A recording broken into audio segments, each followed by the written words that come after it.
Hello students, welcome to Onboard Digital Classes. From today, what we'll be doing is we'll be starting the new session of Current Affairs 2024. So in this session, we'll be starting with the Current Affairs of January month and simultaneously we'll be doing all the month of 2024. And in the end, we'll be compiling all the sessions together and approximately we'll be discussing 500 questions which will be helpful for all upcoming examinations. So today we'll be starting the session by knowing about Rani, Velu, Nachiyar.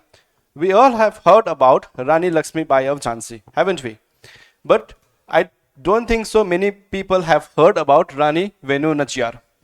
She is also known as Veera Mangai. So in Tamil, Veera Mangai means brave women, a woman who is very, very brave. And why are we studying about her? We are studying about her because the Honorable Prime Minister of India has paid tributes to Rani Velu Nachiyar on her birth anniversary. And she is also said to be the first queen to actively resist and fight against the British colonial power in India. We normally, especially in the northern part of Bharat, we have heard about or we have studied about at least not in many pages, but in one pages at least we have heard about Rani Lakshmi Bai of Jhansi. Right, but we normally don't talk about Rani Velu Nachiyar. But she was the first queen to actively resist and fight against the British colonial power in India. So it's important for us to remember personalities like her. She was the queen of Sivganga state. Presently, this place is in Tamil Nadu. So she became queen after the death of her husband, whose name is Muthu Vadu Ganathapriya Udaya Thevar. It's quite a long name and these people are our ancestors. So it is imperative for especially those who are practicing or those who are preparing for UPSC examinations or any certain examinations to acknowledge people like them instead of making fun of their long name. Alright, so moving ahead to the next slide. We know in the month of January, there was an inauguration of Ram Mandir. And why we are supposed to study about Ram Mandir? Basically, we are supposed to study about the architecture of the Mandir. And I would urge all the students to call Mandir as a Mandir, not a temple. Okay, it's a temple, it's a Mandir, not a temple. First and foremost, we know about, if we are talking about temple architecture, we basically talk about Nagara type of architecture that is mostly prevalent in northern part of Bharat. Alright, but also there are other part of temple architecture which includes Dravidian temple architecture, also Vesara temple architecture, right? So in this case we are talking about Nagara type of architecture. So basically in Nagara type of architecture there is an absence of boundary walls. As you can see here, there are no boundaries, unlike in case of Dravidian type of architecture the mandir is surrounded by walls. Okay. And another important feature of Nagara type of architecture is the sanctum sanctorum. Basically, the Garbhagriha that we call, it is presented on the highest sikhars, as you can see here, right? The sanctum sanctorum. This is the highest sikhar, and the Ram Lalla is situated here. So that is one of the feature of Nagara style of architecture. Moving ahead to the next slide, we have Vadnagar, Gujarat. Why are we studying about Vadnagar, Gujarat is because it is a challenge to the dark age. Now what is a dark age? If you are talking about dark age, those age which is basically a difference between Indus Valley civilization, that is Indus Valley civilization, and the emergence of Iron Age. So there is a gap between this. So in order to fill this gap, people had named this as Dark Age. So with the discovery of Vadnagar, Gujarat, we can assume that it's a challenge to the Dark Age notion. Why? Because there is even a cultural continuity. Because it says that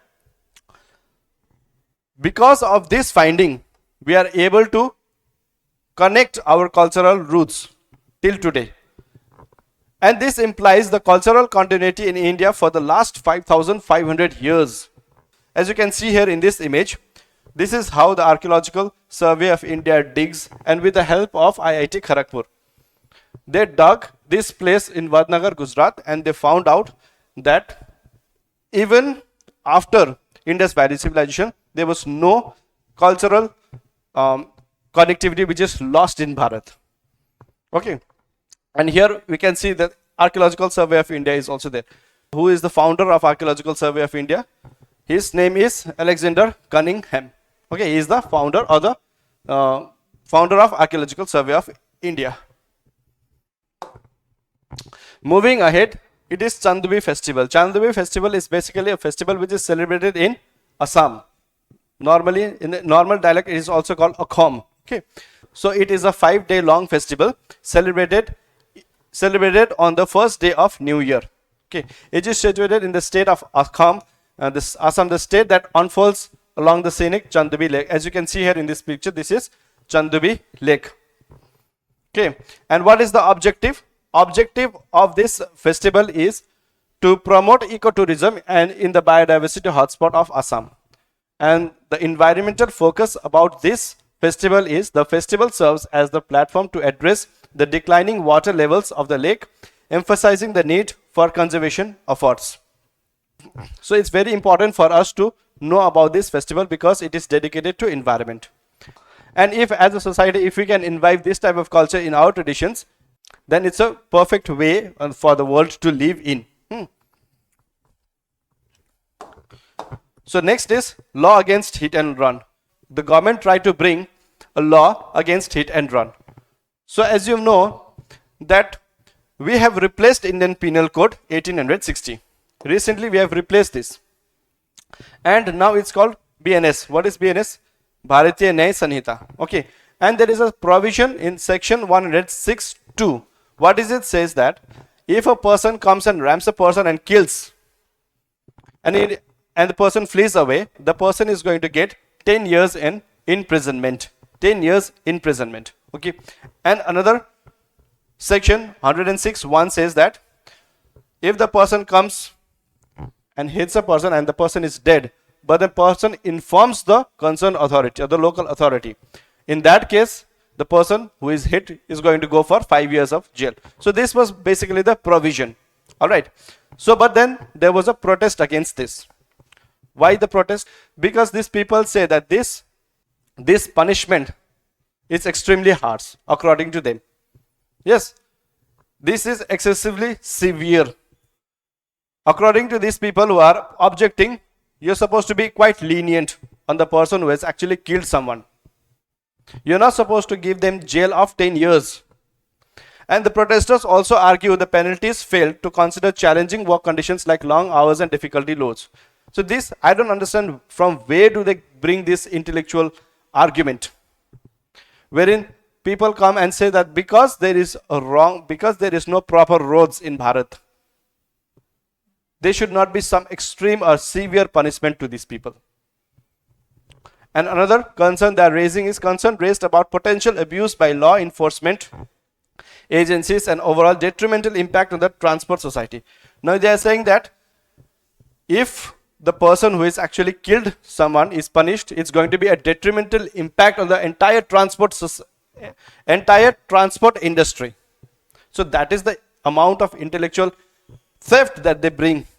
And another, they are saying section 106(2) lacks differentiation between rash and neglecting driving, leading to concerns about equitable application.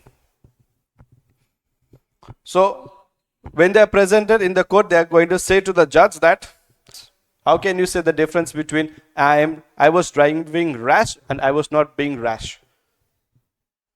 So because of these kind of loopholes, we see the kind of judgment that we see. Moving ahead, one nation, one election.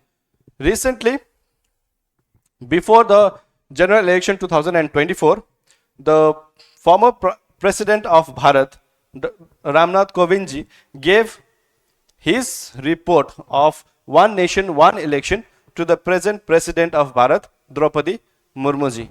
Right? So this practice was not a new practice which was implemented in Bharat, but it was effective until the year 1967.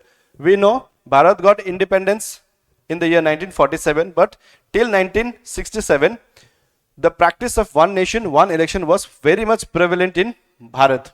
Alright, but due to various factors such as defections, we learn about anti-defection law in Schedule 10 of Indian Constitution, and also defections and government dissolutions. What used to happen was, if there is a different state government and different central government used to dismiss state governments. There are various such occasions. Alright. So, and what is the need of one nation, one election? The fundamental concept behind one nation, one election is to coordinate the timing of Lok Sabha and state assembly elections across all states, aiming to reduce the frequency of poll throughout the country. Bharat has been a country of elections. Recently, we have seen the one election which is concluded in Haryana. And again, we are facing another election in the state of Maharashtra and Chhattisgarh. Jharkhand, sorry. Right? In order to reduce the frequency of elections, one nation, one election is the need of the hour. So what are the advantages and disadvantages, or the arguments in favor of one nation, one election, and argument against one nation, one election is something that we'll be looking in this slide. First and foremost, what if the country implements one nation, one election? It reduces the expenditure. As you can see here in this chart, in the year 1998, 9,000 crore rupees was spent in one election, which rose to 60,000 crores in the year 2019. So you can see the jump from 9,000 to 60,000 crores. So which is a significant jump. So if one nation, one election is implemented, this type of unnecessary expenditure is going to be reduced. Alright. And the people who are against one nation, one election, what do they say? They say that the cost of conducting free and fair election to enable the people's choice of the government is justifiable investment.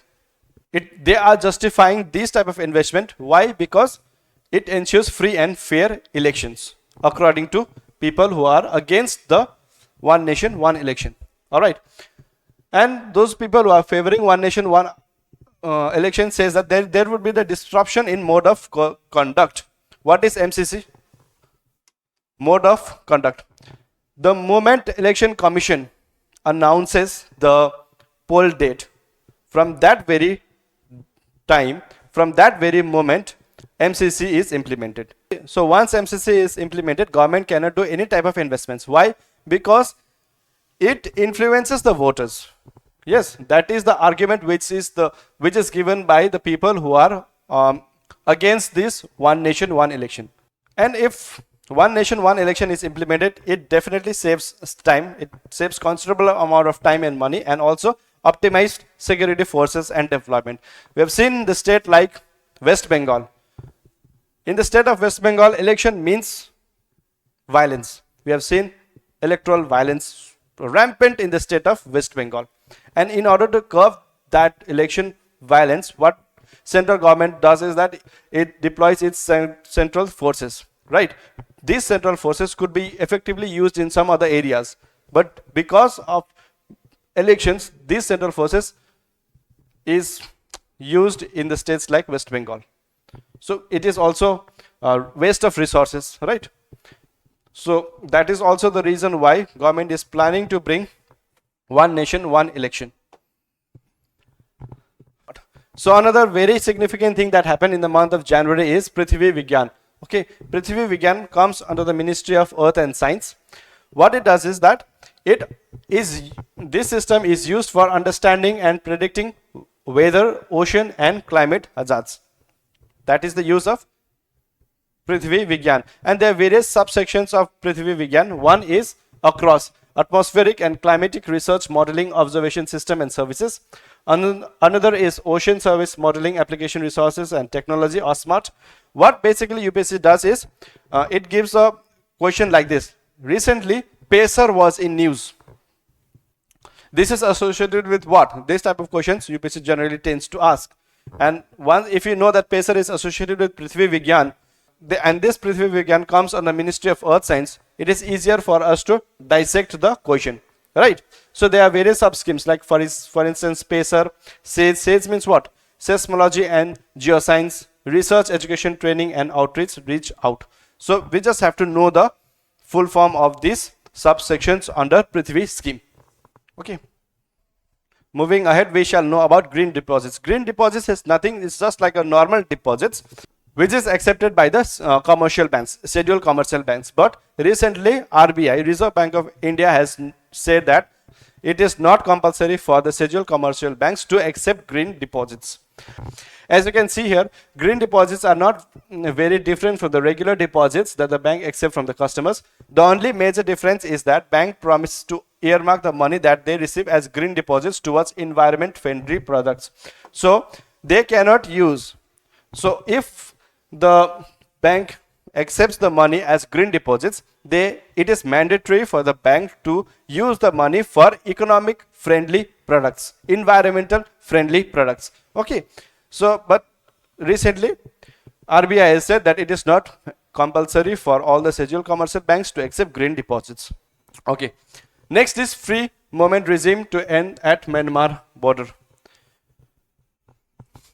We have been witnessing what is happening in Manipur today, right? Yesterday, news came that 8 Meitei people were massacred, which includes children, a child of 8 months. I don't think so the central government is handling this Meitei and Kuki insurgency quite effectively. And as a matter of fact, that this incident, whatever is happening in Manipur, is not an ethnic clashes. It is definitely something to do with external forces. Anyway, looking at that, Ministry of Home Affairs have ended free movement regime at Myanmar border. It was launched in the year 2018 as a part of Act East policy. As you can see here, Act East policy. Okay, what is it aimed at? It is aimed at to promote movement, trade, cultural exchanges among ethnically similar communities along the border. So that is what is the objective of this Act East policy was. But because of the insurgency movement that is happening in Manipur, government, Ministry of Home Affairs had to abolish that. All right, because there are security concerns. As you can see, a secessionist movement. There is a demand of Greater Nagaland. What is a Greater Nagaland? Greater Nagaland is the areas from both India and Myanmar. They want to curve the area of both India and Myanmar and make it into a different country. So that type of secessionist movement is also going on at the Myanmar border. Okay. Another thing is narcotics smuggling. Narcotics means simply drugs. There are rampant drugs which is smuggled through international borders of Myanmar today. So this is a very serious security threat as far as Bharat is concerned. Another topic, very important topic, is the emergence of Marcos as a powerhouse in Indian Ocean. So Marcos, we definitely know about Marcos. It is India's elite Navy commandos, right? What did they do? What happened was in Somalia, this, as you can see here in this image, Somalia, what did they do? They have actually rescued 21 crew members, which include 15 Indians in the month of January. Okay, and how did they do? They used various things, like for example, they utilized the combination of warships, maritime patrol aircraft, helicopters, and also they've used Predator MQ-95 drones to execute these operations. And the motto of Marcos is the few, the fearless. The few, the fearless. That is the motto of Marcos.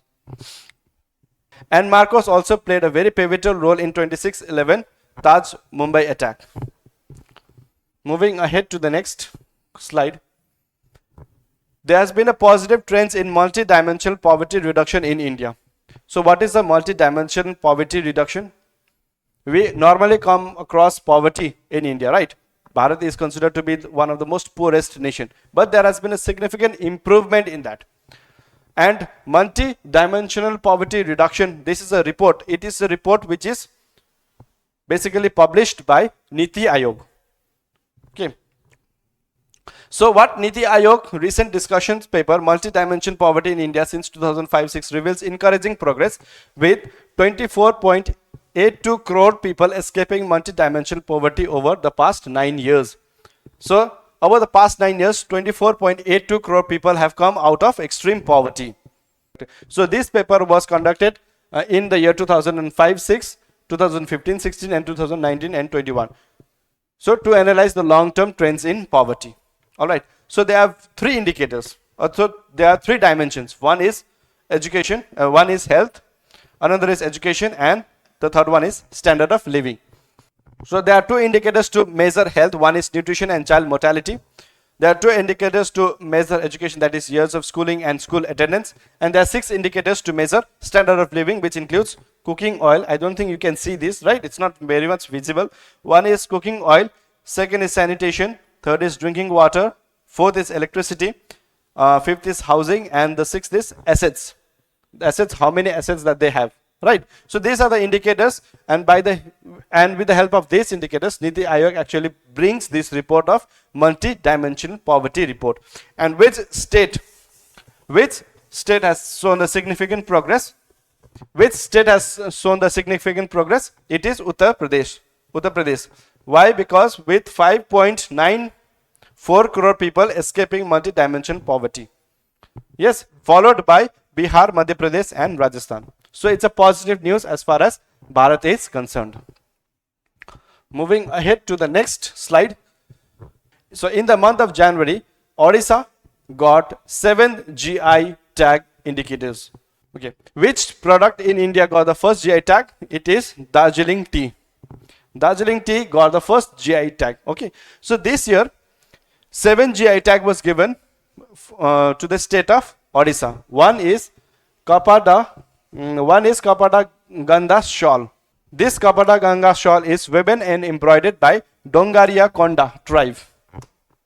Dongaria Konda tribe. And why should we study about Dongaria Konda tribe? Because they fall under PBTGs. PBTGs means particularly vulnerable tribal groups. A very, very favorite topic of UPSC. PBTGs. Okay.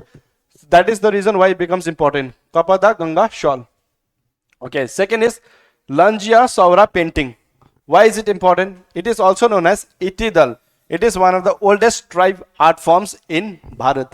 Second is Koraput Kala Jeera rice. This jeera rice is also called Prince of Rice. Okay, it is valid for aroma, taste, texture, and also nutrition. It's very nutritious rice. Second is Simlipal Kai chutney. This chutney is made up of ants. And it is made up with river ants found in Mayurbhanj forest. Alright, second is Nayagar Kanteimuri brinjal. Nayagar Kanteimuri brinjal. This brinjal is known for pricky thorns of stems, resistance to major insects. Next is Odisha Khajuri Gura.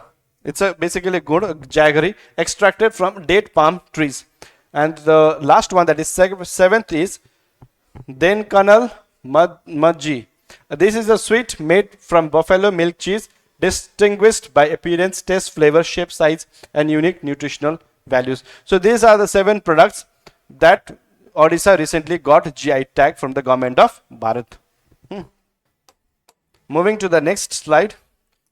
UPSC has recently changed its pattern. As you have seen, if you have given the previous prelim paper, you could know that UPSC is also focusing on defense and also maritime exercises, right? So that is the reason why I bought maritime exercises also.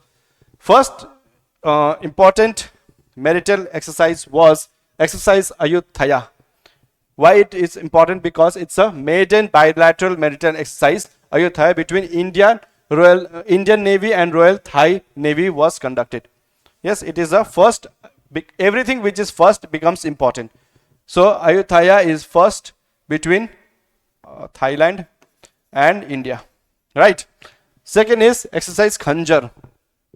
So this is also an exercise between Indian and Kyrgyzstan. It's a joint special forces exercise. Khanjar has commenced at the Special Forces Training School in Balko, Himachal Pradesh. Not very important, but this is important. This exercise Khanjar is between India and Kyrgyzstan. Okay. Next is exercise Sea Dragon 24.